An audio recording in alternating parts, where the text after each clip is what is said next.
Bismillahirrahmanirrahim. Assalamualaikum warahmatullahi wabarakatuh. Sahabat Syiar Indonesia Baca Quran. Alhamdulillah kini telah sampai pembelajaran kita di kelas tajwid di pembelajaran terakhir. Nah, di sini saya akan memberikan satu hal yang sangat penting yang mudah-mudahan ini menjadi dorongan, menjadi motivasi, menjadi penguat kepada teman-teman semua dan ayah ibu sekalian agar senantiasa tidak berhenti pembelajaran pada kelas tajwid saja. Karena kita masih ada beberapa langkah lagi, ada kelas tafsir ya untuk kita merenungi ayat-ayatnya, kemudian juga ada kelas tahfidz untuk khusus kita menghafal.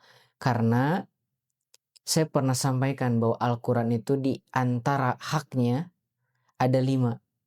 Jadi kita yang pertama ya, hak yang pertama itu adalah dipelajari dan kita sudah menempuh ini.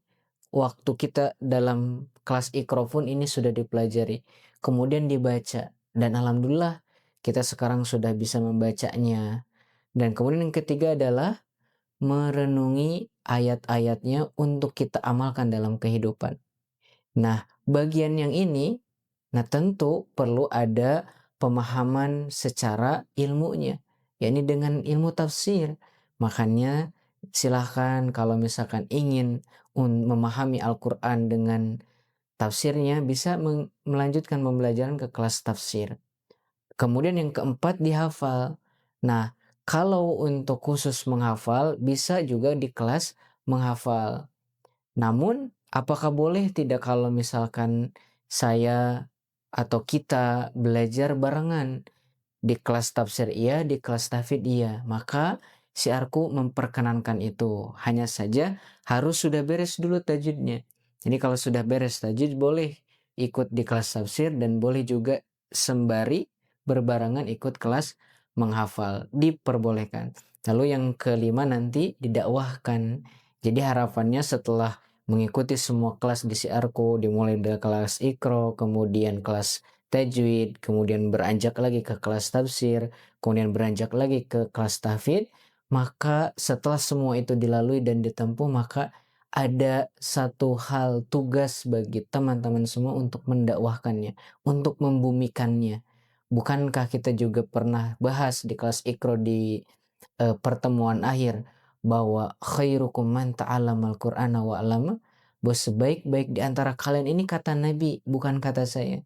Jadi sebaik-baik di antara kalian yang paling baik itu adalah orang yang belajar Quran dan mengajarkannya. Maka kita juga harus bisa membumikan Al-Quran ini sehingga menjadi manusia terbaik yang pernah hidup di muka bumi. Karena Al-Quran itu diturunkan bukan sekedar bacaan saja, tapi seluruhnya, ya. Jadi sebagai petunjuk iya, sebagai penyembuh hati iya, sebagai pembeda antara yang hak dan yang batil iya. Jadi bukan sekedar bacaan. Maka hal-hal ini perlu ditempuh dan hak-hak ini harus diberikan. Sebagaimana Allah Subhanahu wa taala menyampaikan di Quran surat Shad di ayat 29. Kitabun anzalnahu ilaik. Al-Quran ini adalah kitab yang kami turunkan kepadamu wahai Nabi, mubarakun. Nah, yang sifatnya Al-Quran ini adalah mubarakun, dia penuh berkah. Ya, penuh dengan hikmah, penuh dengan keberkahan.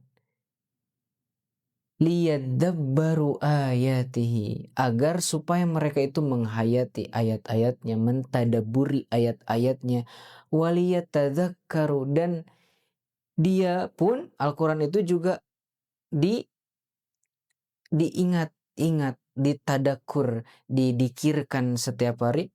Namun yadabbaro waliyatadzakkaru itu bisa ditempuh oleh orang-orang yang ulul albab, yang mereka itu memiliki akal untuk mempelajarinya. Jadi Al-Quran itu akan biasa-biasa saja bagi orang-orang yang mungkin tidak paham ayat-ayatnya, tidak paham maknanya. Tapi kalau untuk orang yang ulul albab, maka Al-Quran itu akan menjadi liyadzabbaru waliyatadzakkaru, dan menghadirkan mubarakun, pada kehidupannya. Nah, maka silahkan sangat ditunggu untuk melanjutkan pembelajarannya, bisa memilih ke kelas tafsir untuk khusus menghafal, untuk khusus memahami ayat-ayatnya, memahami makna-maknanya untuk kita amalkan, dan boleh juga kita di kelas menghafal untuk khusus menghafal. Dan nanti pembelajarannya kita akan fokus di juz 30. Tetap semangat belajarnya. Barakallahu fikum. Wassalamualaikum warahmatullahi wabarakatuh.